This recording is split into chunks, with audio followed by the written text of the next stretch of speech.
Hello guys, आपका स्वागत है एक और नई वीडियो में। चलिए बिना किसी देरी के शुरू करते हैं। एपिसोड की शुरुआत में हमें दिखाया जाता है कि ली जमीन पर अपना बिस्तर लगा रहा होता है। तभी यान ली से कहती कि ली, मैं तुमसे बात कर रही हूँ, तुम मुझे इग्नोर क्यों कर रहे हो? मैंने तुम्हें कब से कहा कि नहाने के लिए जाओ। जिस पर ली कहता है ठीक है, मैं थोड़ी देर में जाता हूँ। फिर यान कहती कि क्या तुम अब भी जमीन पर सोने वाले हो? क्या होगा अगर मम्मी पापा को पता चल जाए कि तुम हर रोज जमीन पर सोते हो? ठीक कहता है कि तो फिर तुम ही बता दो ना, अगर जमीन पर नहीं तो फिर मैं कहाँ पे सोऊं? यान कहते कि तो फिर तुम क्यों ना मेरे साथ बेड पर सो जाते? फिर ली कहते कि क्या बेड पे सोना? क्या तुम ये पक्का कह रही हो या फिर तुम बेड पे सोने के बहाने के साथ कुछ और ही करना चाहती हो? जिस पर यान कहती कि तुम पागल कह के तुम कुछ भी सोचना बंद करो, मैं सिर्फ तुम्हें बेड पर सोने दे रही हूँ, लेकिन तुम मुझे हाथ नहीं लगा सकते, ये याद रखना। फिर ली कहता है कि ये कैसे पॉसिबल है? अगर हम दोनों एक ही बेड पर सोएंगे तो कैसे एक दूसरे को हाथ नहीं लगा सकते? कभी ना कभी तो हमारी बॉडी एक दूसरे से टच हो जाएगी। जिस पर यान बीच में चादर रखते हुए कहते कि मैं ये चादर बीच में रख रही हूँ और हम दोनों इसके साइड में सो सकते हैं, और ये याद रखना कि तुम इस लाइन से आगे नहीं बढ़ सकते। ली कहता है कि अगर तुम्हें कोई प्रॉब्लम नहीं तो मुझे भी कोई प्रॉब्लम नहीं है एक ही बेड पे सोने से। नेक्स्ट सीन में हमें दिखाया जाता है कि दोनों एक ही बेड पे सोए होते हैं, जहाँ पे यान अपने मन में कह रही होती कि ये बेवकूफ़ कहीं का, इसे समझ क्यों नहीं आ रहा कि मैं क्या कहना चाहती थी। तो गाइस, यान का कहने का ये मतलब है कि यान को पति पत्नी के रिश्ते में थोड़ा आगे बढ़ना है, इसी वजह से उसने ली को बेड पर सोने के लिए कहा, मतलब वो सब करना। लेकिन गाइस, बेचारे ली को कैसे समझ में आएगा? वो पहले से ही जमीन पर सोता था और उसे ऐसे ही लगेगा कि यान उसे बेड पे एक ही दिन के लिए सोने देना चाहती है। नेक्स्ट सीन में हमें दिखाया जाता है कि यान ली को पूरी तरह से चिपक कर सोई हुई होती है, और फिर जब ली की आँख खुलती है तो अपने मन में कहता है कि ये क्या है, ये यानी ऐसे कैसे सोई है, तो बिल्कुल ही खतरनाक पोजीशन में सोई हुई है।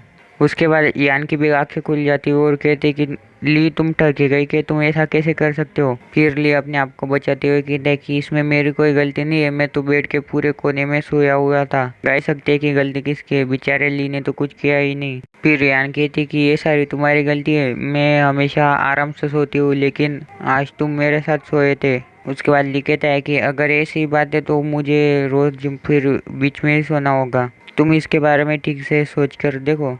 तभी यान ली से कहते हैं कि क्या तुम्हारा कुछ आज प्लान है? अगर तुम फ्री हो तो क्यों ना हम बाहर जाते हैं। जिस पर ली अपने मन में सोचता है कि ये भी पहली बार है, वरना तो वो हमेशा उठने के बाद मुझसे ठीक से बातें भी नहीं करती थी।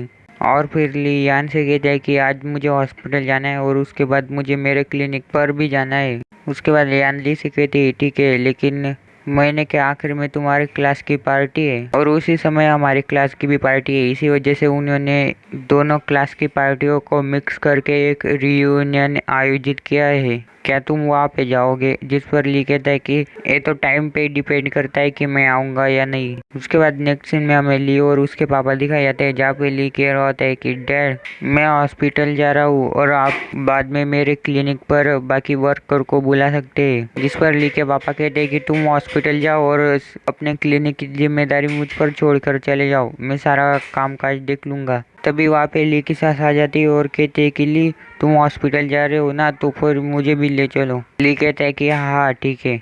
नेक्स्ट सीन में हमें वो दोनों कार के अंदर दिखाया जाता है, जहाँ पे ली की सास ली से कह रही होती है कि तुम्हें किसने मेडिकल स्किल सिखाई? ली कहता है कि मैंने खुद से ही सीखी है सारी स्किल। उसके बाद फिर से ली की सास कहती है कि ये मेरी गलती थी कि मैं तुम्हारी पहले परवाह नहीं करती थी, लेकिन मुझसे तुम गुस्सा मत हो।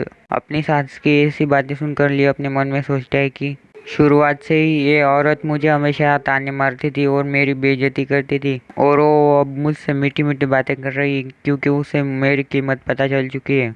फिर ली की सास कहती है कि ली, ये नॉर्मल है कि यान और तुम्हारे बीच कभी कभार झगड़े हो, लेकिन वो कुछ ज़्यादा करने लगे तो तुम मुझे बता सकते हो, मैं उससे बात करूंगी। जिस पर ली कहता है कि इसकी कोई ज़रूरत नहीं है, हम दोनों का रिलेशनशिप बहुत ही अच्छा चल रहा है। फिर ली की सास कहती है कि ये तो बहुत ही अच्छी बात है, लेकिन अगर तुम्हें कोई प्रॉब्लम हो तो तुम मुझे बता सकते हो, मैं तुम्हारी मदद जरूर करूंगी। नेक्स्ट सीन में हमें म्यूनसिपल हॉस्पिटल दिखाए जाते हैं। फिर ली उस हॉस्पिटल में जहाँ पे कैप्टन जियांग एडमिट है उस रूम में आ जाता है, जहाँ पे कैप्टन जियांग कहती कि डॉक्टर ली, हम आखिरकार मिल गए, मुझे आपको मेरी ज़िंदगी बचाने के लिए थैंक यू बोलने का मौका ही नहीं मिला था। उसके बाद ऑफिसर जियांग कहते कि डॉक्टर ली, आप ही की वजह से मेरे अंकल इतने ज़्यादा तेज़ी से हील हो रहे हैं, इसलिए आपका बहुत बहुत शुक्रिया।